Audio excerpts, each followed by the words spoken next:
Uttar Pradesh BJP. നേതാക്കൾക്കിടയിൽ ഭിന്നിപ്പ് ശക്തമാകുന്നുവെന്ന റിപ്പോർട്ടുകൾക്കിടെ സംസ്ഥാന സർക്കാരിന്റെ നയങ്ങളെ വിമർശിച്ചുകൊണ്ട് തിരഞ്ഞെടുപ്പ് വിശകലന റിപ്പോർട്ട്. ഇക്കഴിഞ്ഞ ലോക്സഭാ തിരഞ്ഞെടുപ്പിന്റെ പരാജയത്തിന്റെ കാരണങ്ങൾ വിശദീകരിക്കുന്ന 15 പേജുള്ള റിപ്പോർട്ട് സംസ്ഥാന നേതൃത്വം കേന്ദ്ര നേതൃത്വത്തിന് സമർപ്പിച്ചു. പരീക്ഷാ പേപ്പർ ചോർച്ച, സർക്കാർ ജോലികളിലെ കരാർ നിയമനം തുടങ്ങി സംസ്ഥാന സർക്കാരിന്റെ പ്രവർത്തനങ്ങളിൽ പാർട്ടി പ്രവർത്തകർ അസംതൃപ്തരാണെന്ന് റിപ്പോർട്ടിൽ പറയുന്നത്. അമേഠി, അയോധ്യ എന്നീ മണ്ഡലങ്ങൾക്ക് പ്രത്യേക ഊന്നൽ നൽകിക്കൊണ്ട് നടത്തിയ അവലോകനത്തിൽ 40,000 പേരുടെ അഭിപ്രായങ്ങളാണ് ശേഖരിച്ചത്. പഠനപ്രകാരം 8% വോട്ട് വിഹിതം പാർട്ടിക്ക് കുറഞ്ഞു.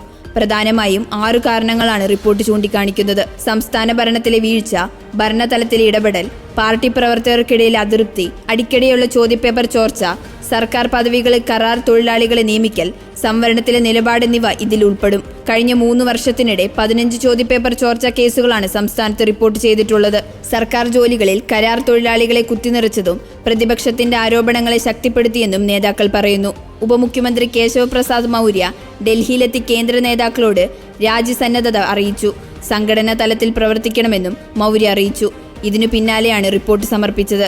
തെരഞ്ഞെടുപ്പ് കാലത്ത് സർക്കാർ സംവിധാനങ്ങൾ പാർട്ടിക്കെതിരാകുന്നുവെന്ന വിമർശനവും യോഗിയെ മാറ്റി OBC വിഭാഗത്തിൽ നിന്നുള്ള ജനപ്രതിനിധിയെ മുഖ്യമന്ത്രിയാക്കണമെന്ന നിലപാടും ഒരു വിഭാഗം ഉയർത്തിയിരുന്നു. കേന്ദ്ര നേതൃത്വം UP-യിൽ കാര്യമായി ഇടപെടണമെന്ന് BJP MLA-മാർ ആവശ്യപ്പെട്ടതും യോഗി ആദിത്യനാഥിനെ ലക്ഷ്യമിട്ടെന്നാണ് ദേശീയ മാധ്യമങ്ങൾ റിപ്പോർട്ട് ചെയ്തു. ആകെ 80 സീറ്റുകളുള്ള ഉത്തർപ്രദേശിൽ കഴിഞ്ഞ തെരഞ്ഞെടുപ്പിൽ സമാജ്വാദി കോൺഗ്രസ് സഖ്യം 43 സീറ്റുകൾ നേടിയിരുന്നു. 2019-ൽ 64 സീറ്റുകൾ ഉണ്ടായിരുന്ന NDA 36 സീറ്റിലേക്ക് ഒതുങ്ങുകയും ചെയ്തു.